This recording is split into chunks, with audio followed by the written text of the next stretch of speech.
So let's move on to our next speaker, inshallah. He has been dubbed the Black Belt of Da'wah.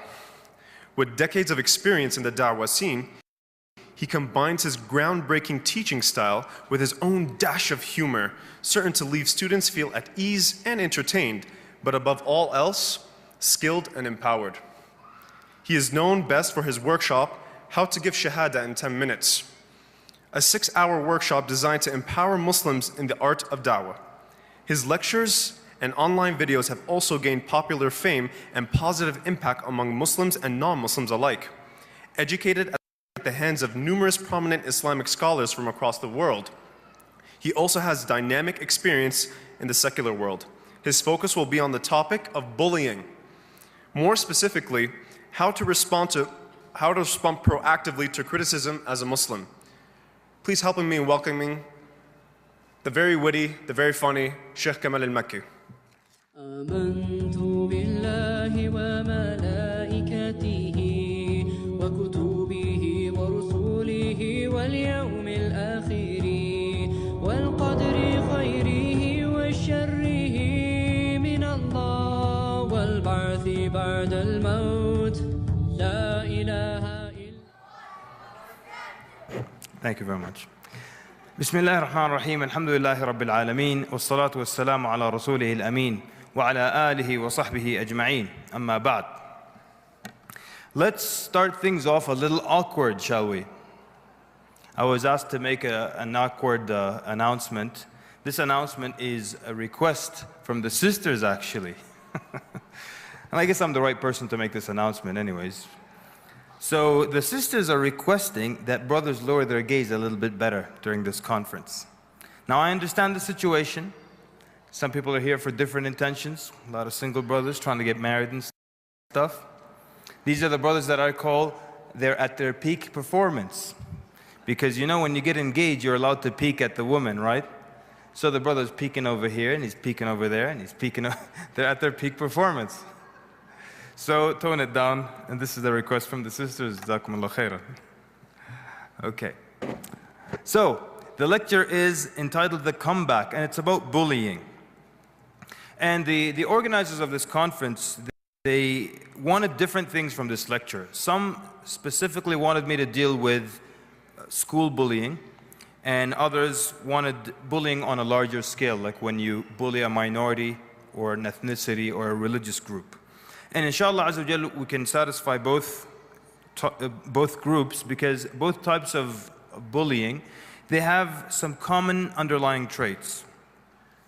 It is sad that there's not a single person in this room except that they've been bullied in one way or another. Some of us were never bullied in school.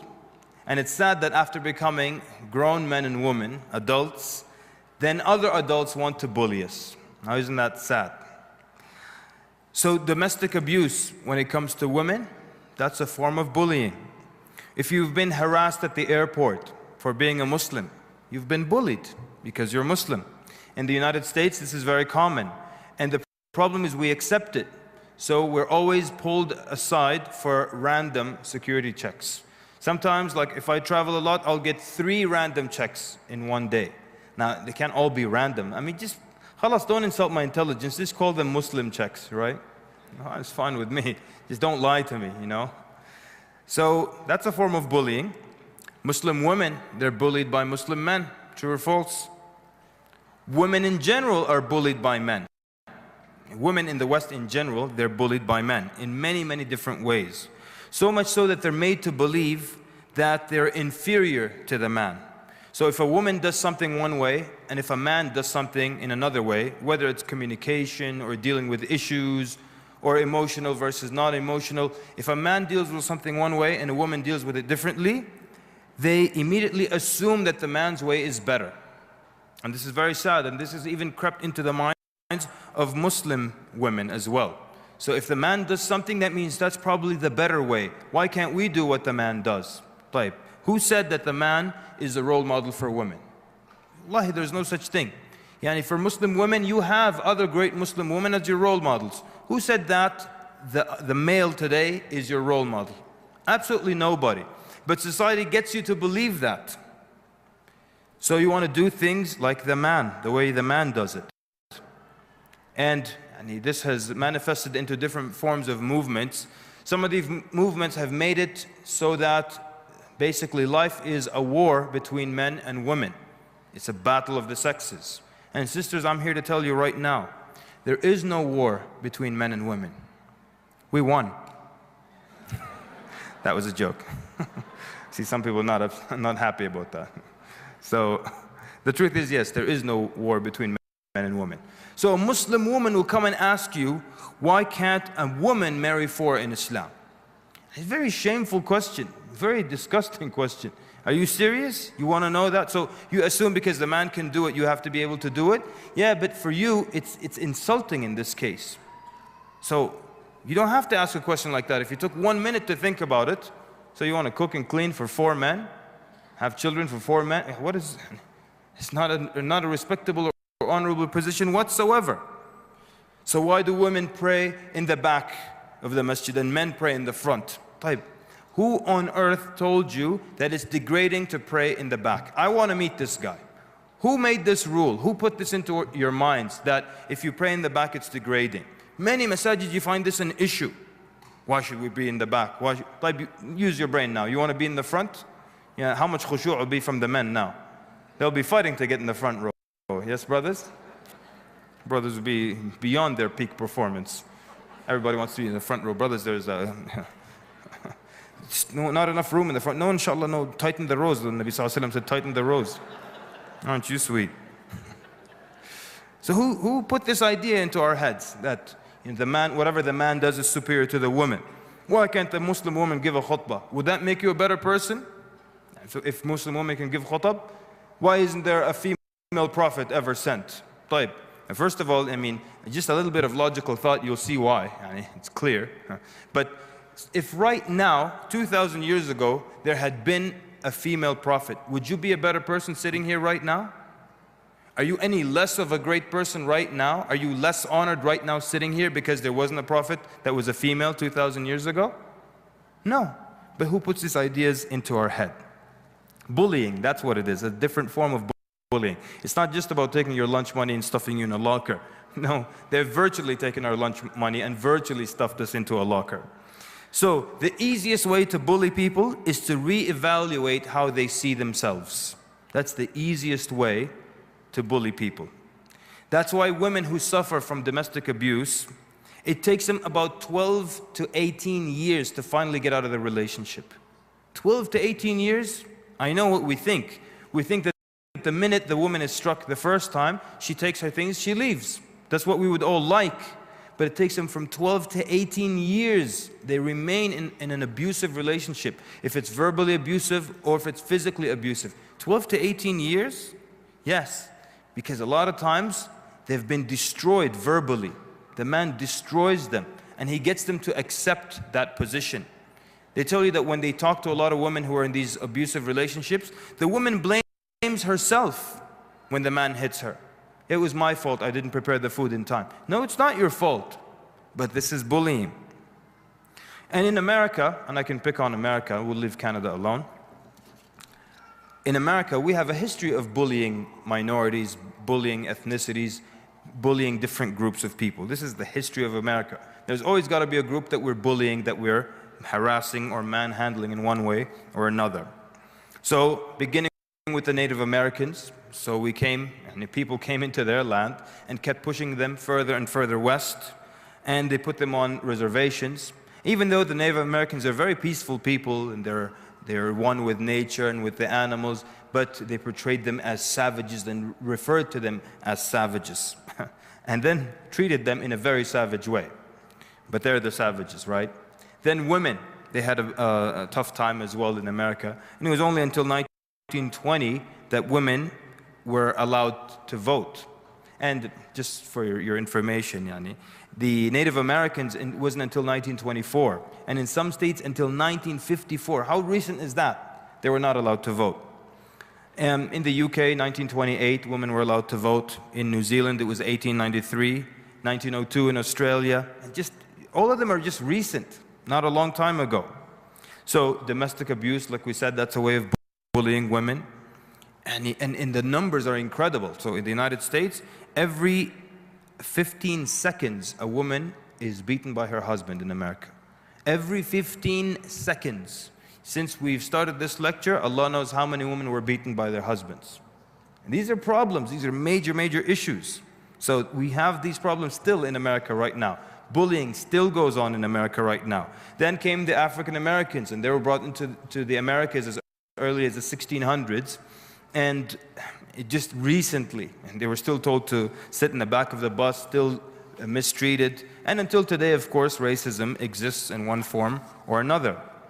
The Chinese and the Japanese also were a group that was treated or mistreated in the United States. In 1882, they had something called the Chinese Exclusion Act, which basically did not allow any Chinese people to immigrate into the United States.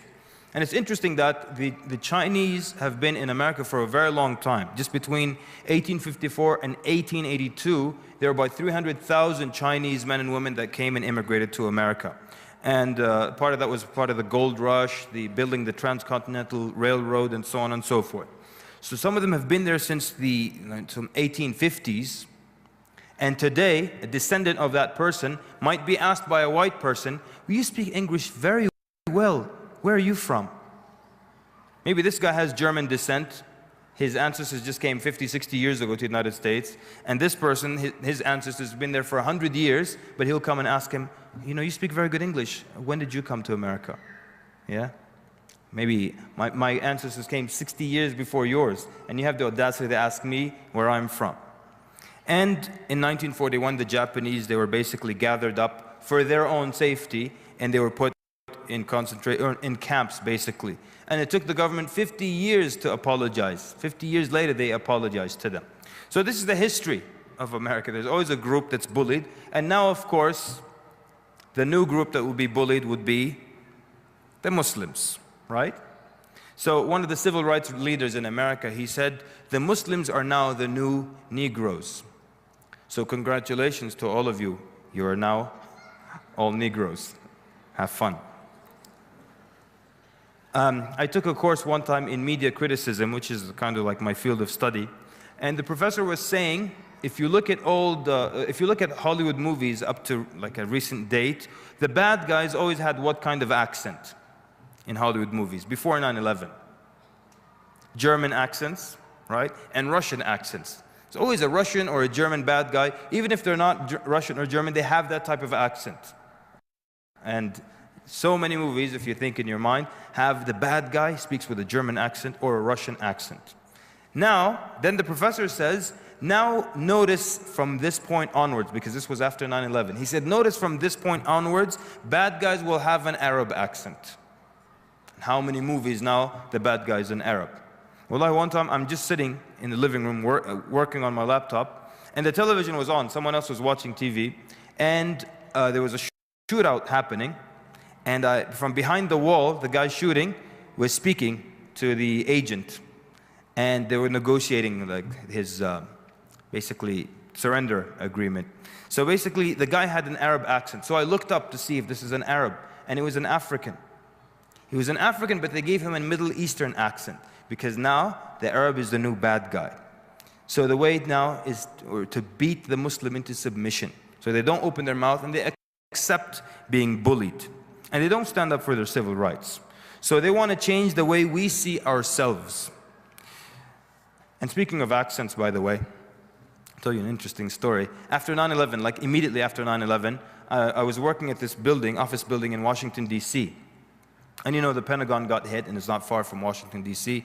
So one time, the head of security comes to the building, and there's this white guy, and he comes into our office because people know that there's some Arabs or something like that in this room, hijab and beards and stuff. So the head of security comes, important guy. He's like, does anybody here speak Islamic? So I said, there's no such language as Islamic. Do you mean Arabic? So he felt stupid. He's like, I don't know what language it is, but basically what happened was some guy made a call. He's trying to call his friend, and he dialed the wrong number, and it went into the voicemail of this lady in the same building. So she found this voicemail in Arabic, and she thought maybe she intercepted some dangerous terrorist communique. So she called head of security. Head of security came to us for translation purposes. So I went with them. I went to that office and everyone was standing all serious. Okay, the translator is here. Let's see what we intercepted here. Maybe this is the next 9/11, you know? This is 1822, discovered right here. So I go in, and the lady's like standing there, and oh, come this way. And they went to the phone, they played it. Here's a message in English. Just the guy had a bad African accent, that's all. He was lost, and he called his friend. He's saying, I am standing right here at 5th Avenue and 5th Street, and I don't know where to go. And they thought this was Arabic. I should have just told the guy, well, actually, this message is in Christian. It's not in Islamic.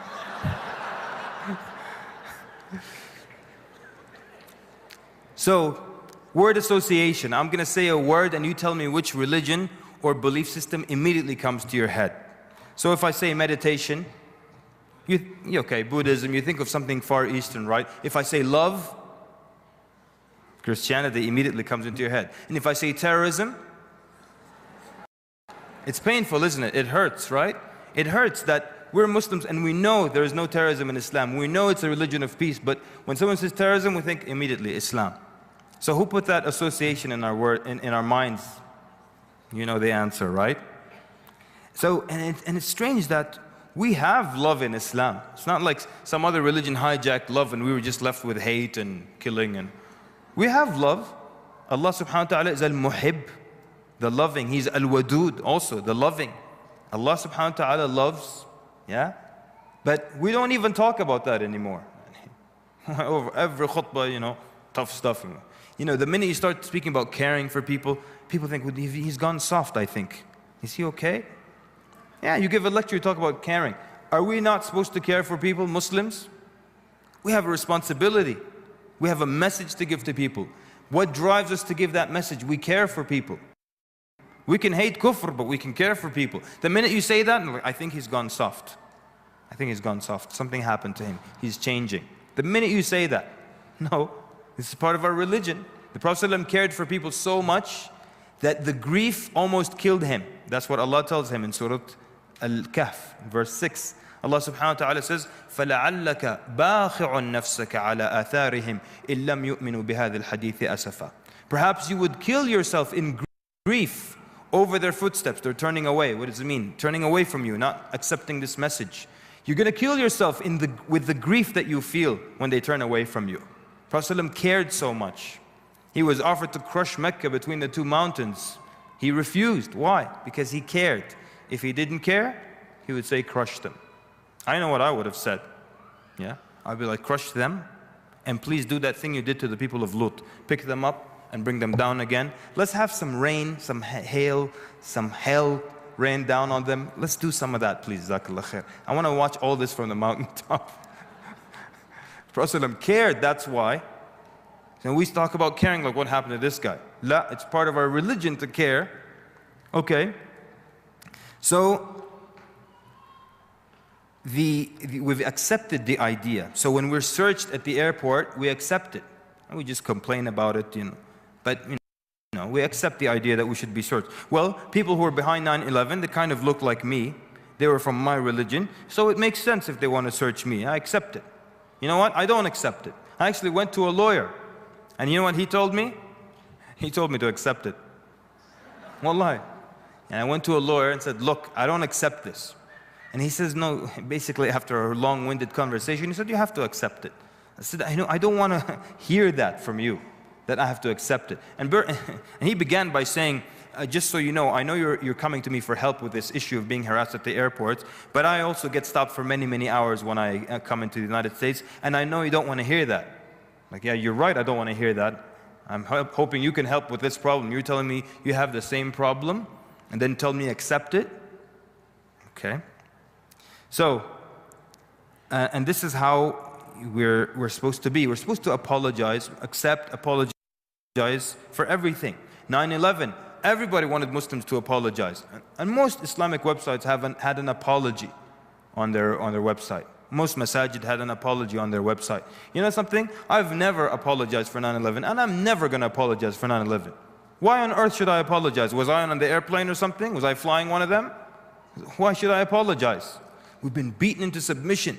So the minute 9/11 is mentioned, I'm supposed to apologize. And this is the accepted role from us now.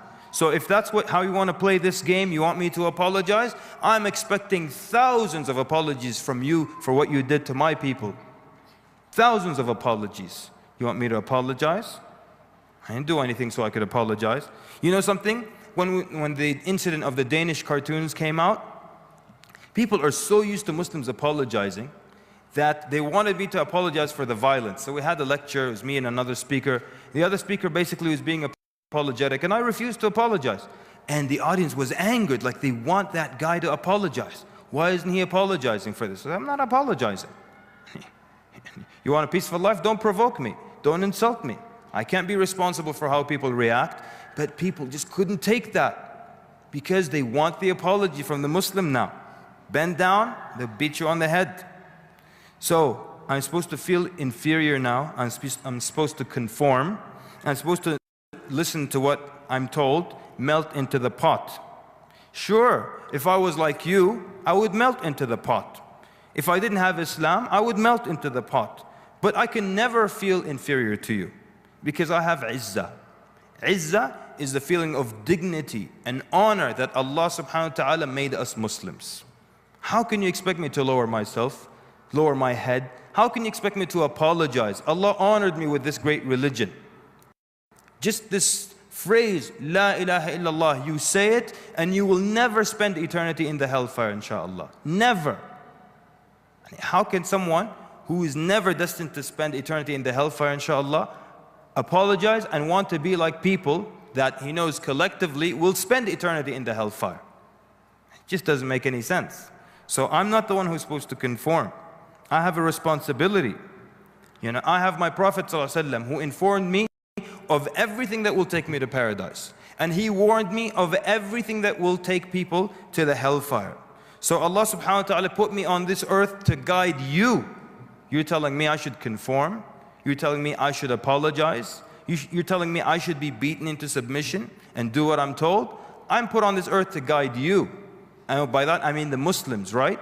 We're put on earth to guide people. Not to cower down, not to lower ourselves. Or not to say that your way is better than my way. No, we have a responsibility. Allah subhanahu wa ta'ala gave us this dignity, gave us this honor. So then the way people see you is equivalent to the way you see yourself. So the question is, how do you see yourself? How do you see yourself? So if you can beat me into submission, sure, you can harass me at the airport and I'll never say a word.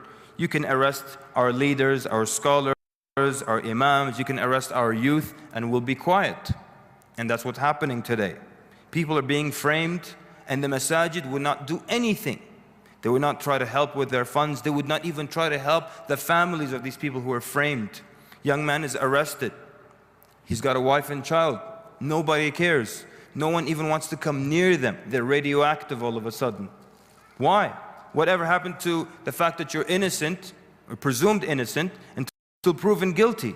No, the minute now something happens, the word terrorism comes and immediately everyone assumes this guy is radioactive. I'm going to stay away from them. But you think I'm going to get in trouble if I help someone's wife and she's in trouble and we try to help her with her rent? We'll get arrested based on what? But just extreme cowardice gripping our communities. Everyone's afraid. No one's willing to stand up. And this is not how any group in history has secured their civil rights, ever. This is basically when we accept bullying and we accept to be bullied. So we'll get bullied into submission. And like I said, when you look at the history of civil rights, you find every group struggled until they secured their rights. So, izzah, this feeling of dignity and honor that Allah subhanahu wa ta'ala made us Muslims, it stems from our relationship with Allah subhanahu wa ta'ala. This is the higher position that Allah azza wa jal has given us. And so because Allah placed me in this higher position, I feel the need to contribute to humanity. I feel the need to guide people. I feel the need to contribute to my community. not to hide somewhere. I guide people, I contribute, I fix things. So Allah subhanahu wa ta'ala, that means Allah put us here as leaders.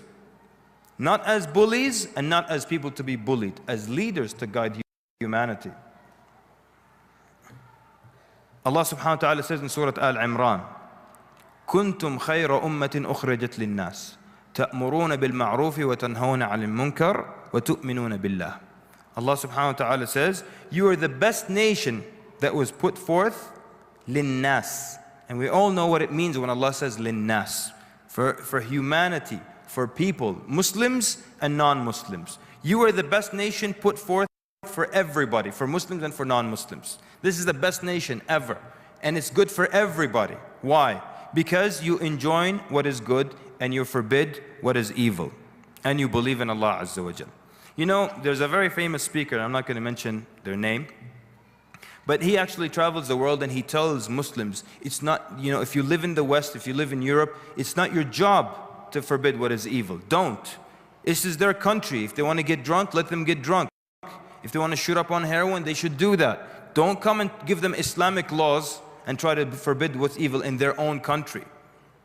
How could someone say this? How could someone who read this verse say something like that? Allah subhanahu wa ta'ala brought us out to rectify the conditions of every group. The khair that comes out of the Muslim affects everybody. How can a speaker get up and say something like this to people? Yeah, if people are getting drunk and they're selling drugs in your street corner, it's their country, leave them alone. And he contradicts himself. In another place, he'll say, it's your country. Which one is it? So you're telling me I should live in a neighborhood where people sell drugs and my kids walk around that street and I should not do anything about it? Is this what this verse says? You know something? Shaykh al-Islam ibn Taymiyyah rahimahullah, he died in the year 728 after the Hijrah. And when he died, everyone was affected by his death. Al-Bazzar, he says that when the people heard of the death of Ibn Taymiyyah, not a single person wanted to be, who was in Damascus, didn't want to be at his funeral. So everybody wanted to attend the funeral prayer.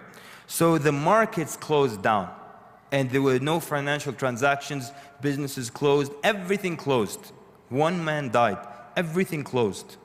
Stores closed, everybody wanted to go to the funeral prayer. Ibn Kathir rahimahullah says there was a train of 60,000 to 100,000 people and 15,000 of them were women and they all joined the funeral procession. Everybody wanted to pray over this man. That's amazing. But that's not the most amazing part that we want from this story. The most amazing part is that a priest came crying because Ibn Taymiyyah rahimahullah passed away. Why would a Christian priest cry? You know Ibn Taymiyyah, he wrote volumes this big. Okay, this big. Refuting Christianity. You would imagine this priest would be happy. I mean, he destroyed Christianity in these refutations. So they should be happy. So the priest came crying, real tears. So the people asked him, why are you crying? Wouldn't this man be considered an enemy of yours? He said, I'm not crying because of the man himself. I'm crying because all the good he used to do will not be done anymore. This is what we're talking about. This is a believer, and so much khair used to come out of him. And that khair would affect everybody. So much so that when he dies, people from another religion will be saddened because he used to do good in this city. This is a point in time where everybody cared about good happening in the city. And then someone has the audacity to say the Muslims should just back away, not forbid any evil. Beaten into submission. Bullied so much that they accept that position. And it'll take them more than 12 to 18 years to come out of this relationship. So, our source of izzah is Islam. Our source of dignity and honor, it's Islam. And we know the minute we try to find dignity and honor in something else, Allah will disgrace us. And we all know this quote from Umar ibn Khattab radiallahu anhu. He says, we were the most disgraced people. Of all people, we were the most disgraced. Allah Azza wa Jal gave us honor with Islam, through Islam. He says, if we try to find honor in anything besides that, Allah subhanahu wa ta'ala will disgrace us again. This is the source of our honor. And it's true. Why would we try to find honor in anything else? So you can't bully someone who has izzah who feels dignity and honor that Allah made him Muslim. You can't bully someone who has strong iman. You know something? Again, Ibn Taymiyyah rahimahullah, he commented when there were wars between Muslims and non-Muslims, he commented that whenever Muslims were captured by the enemy, if they had strong iman and izzah, they would immediately exchange them for captives from this side, or they would ransom them off. But whenever a Muslim lowered his head, accepted to be pushed around, bossed around, what happened? They kept them as slaves immediately. You know, plow the fields, grow things, you know, construct things. They kept them like that. The minute they see someone with izzah, we don't want them. Immediately. And this is the history of izzah. This is how it works. You have izzah, nobody wants to push you around. And there are certain types of people that accept being pushed around. Malcolm X, rahimahullah, he said that we cannot think of being acceptable to others until we have first proven acceptable to ourselves. It's amazing. And that's exactly how it works. So how do we deal with this issue? One way to deal with this is to stop oppressing one another, to stop oppressing each other. Because we do it to ourselves all the time. I'm not talking about countries of origin where our parents are from and back home, as some people say. Yes, there's a lot of oppression happening there. But you know something? So a lot of times we move to the West and we feel that we're far removed from things that happen there. But we do the same things to each other here. We oppress one another here. So we're upset that the non-Muslims fired this lady because she wears hijab. And it makes us so angry. But we do the same thing to our sisters. We do these things in Islamic institutions. So we do it in the masajid as well. We're offended that someone pulled the hijab off a Muslim woman in the street, but we do it. We harass Muslim women. I know a masjid where if a woman goes in niqab, they harass her. Men will harass her. Take it off. It's haram to cover your face. Is it any of your concern? But just because they're cowards, that's why. So we do the same things to each other. And Allah subhanahu wa ta'ala, as you all know very well, will not change the condition of a people until they change the condition of what's in their heart. إِنَّ اللَّهَ لَا يُغَيِّرُ مَا بِقَوْمٍ حَتَّى يُغَيِّرُ مَا بِأَنفُسِهِمْ. So the situation won't change. We treat each other well, then it might start to change. But we oppress each other, others oppress us. And, sorry to say this, but at this point we deserve it. We stop harassing one another, other people will stop harassing us. Yeah? We start to value each other, other people will value us. If we don't value ourselves, why would another outside group value us? The Muslim life now, it's so sacred in the sight of Allah Azza wa Jal. In our minds, it's just a statistic now. We hear in the tens of thousands about Muslims dying. And we're okay with it now. It's okay.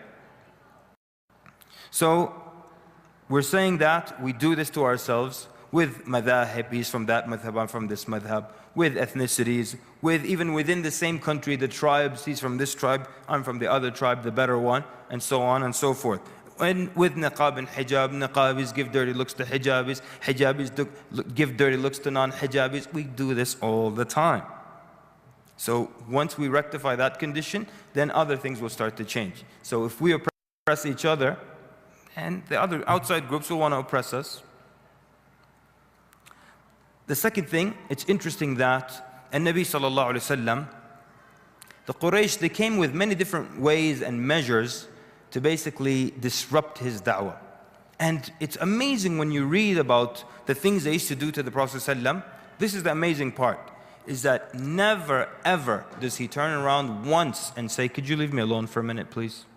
So basically, they would, and look at the efforts the Quraysh went through. They would have a person chase the Prophet ﷺ around from place to a place, from tribe to tribe. And every time the Prophet ﷺ wanted to recite Quran, they would sing out loud and drown out the voice of the Prophet ﷺ. And not a single narration did he say, could you stop? Could you not sing now while I'm reciting? Could you sing somewhere else? Not once. Okay? Then they would have another ibn al-Harith, he would follow Nabi ﷺ. Whenever the Prophet ﷺ wanted to recite Quran to people publicly, he would start to tell stories. He had traveled a lot and he knew a lot of stories, so he would begin telling stories and people would move from the Nabi ﷺ and come and listen to this man's stories. Again, not a single time do you find the Prophet ﷺ going up to him saying, listen, could you not follow me around, please? I'm just trying to talk to people. Could you not tell your stories while I'm reciting Quran? Not once does he say that. An eyewitness says, I saw a handsome young man, meaning a Nabi sallallahu alaihi wasallam, and he was walking and trying to talk to tribes, the delegations, different people at the time of Hajj. He said behind him was this big man with 2 braids, and he was cross-eyed. He's talking about Abu Jahl, or Abu Lahab, sorry. He's talking about Abu Lahab. He said every time the young man, the Prophet ﷺ, would try to speak to a group of people, this man behind him, Abu Lahab, would interrupt and say, don't listen to him. I know him very well. Okay? He's my relative and he's a liar. And he's known to be a liar, don't listen to him. And the Prophet ﷺ never once turns around and tells him, could you please leave me, could you not call me a liar? You know very well I'm not a liar. You know, even you used to call me the trustworthy one. Not once does he do that. So perhaps one of the wisdoms behind that is that when you show the bully that the techniques are working, that they're annoying you, that they're affecting you, they continue doing it. And when you remain quiet and you remain patient, طبعا, this is now, find a good comparison to this in this life. We're not saying, and in our times, we're not saying that's all we have to do is ignore all the time. But sometimes there are just these little tactics that are just really, you could just ignore them and they would stop. And that's why in the seerah of the Prophet ﷺ, all these techniques were for a short period of time. The singing, the stories, calling him Allah, it was for a short period of time. When they didn't see it working and agitating the Prophet ﷺ, guess what? They stopped and they moved on to another tactic, another technique. And it's interesting, I want to read something to you from a non-Muslim website, just a website about school bullying. And it says that show minimal reaction to bullying. Exactly the technique of the Prophet ﷺ. So do not show bullies that you feel hurt if they do something that makes you uncomfortable. Just walk off. Because it says the bully gets satisfaction from knowing they made you feel uncomfortable. Don't show them you became uncomfortable. And okay, this is not fun. The bully wants to see a reaction from you. And this is not fun, so they stop. And it's interesting that they say, you cannot talk sense to an irrational person. Then they say, walk away with dignity. Exactly what we were saying. Izzah. Walk away with dignity. Okay? And the third thing is we already spoke about is this, having this feeling of being honored by Allah subhanahu wa ta'ala, this feeling of izzah. And it's not pride, by the way, because pride in Islam, it's not a very good thing. But izzah is different. It's the feeling of dignity and honor that Allah subhanahu wa ta'ala has made you a Muslim.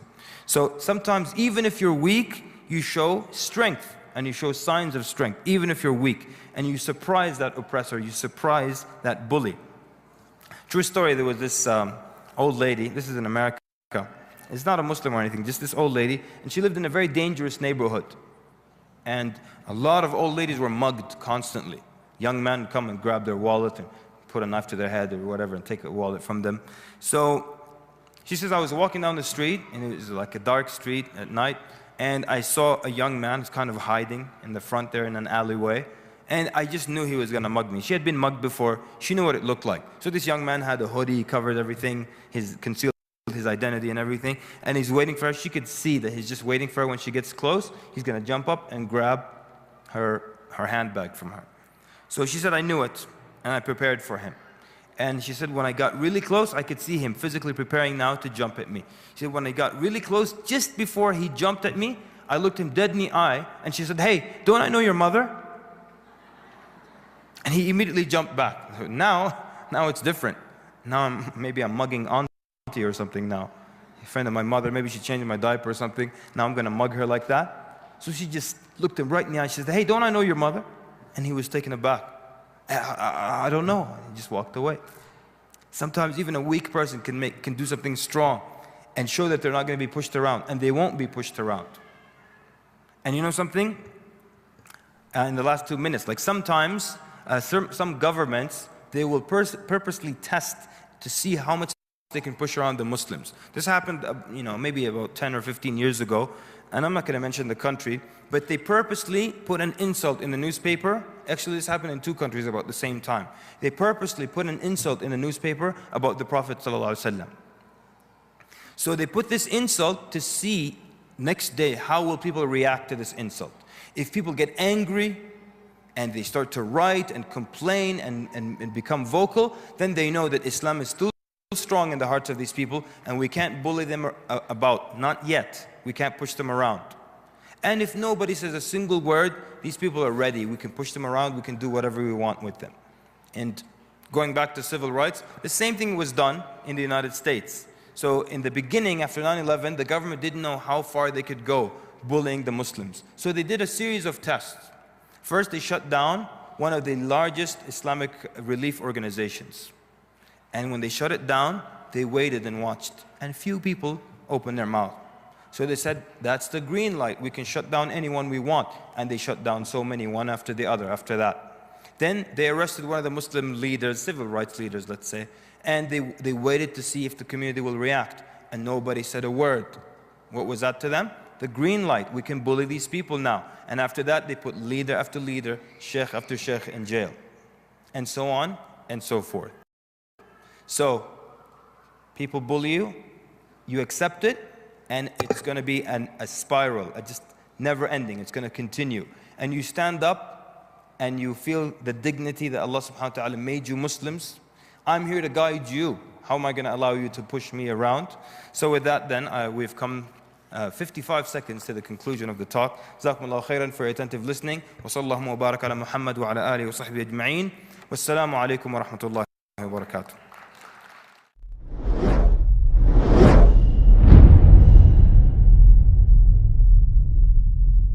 آمنت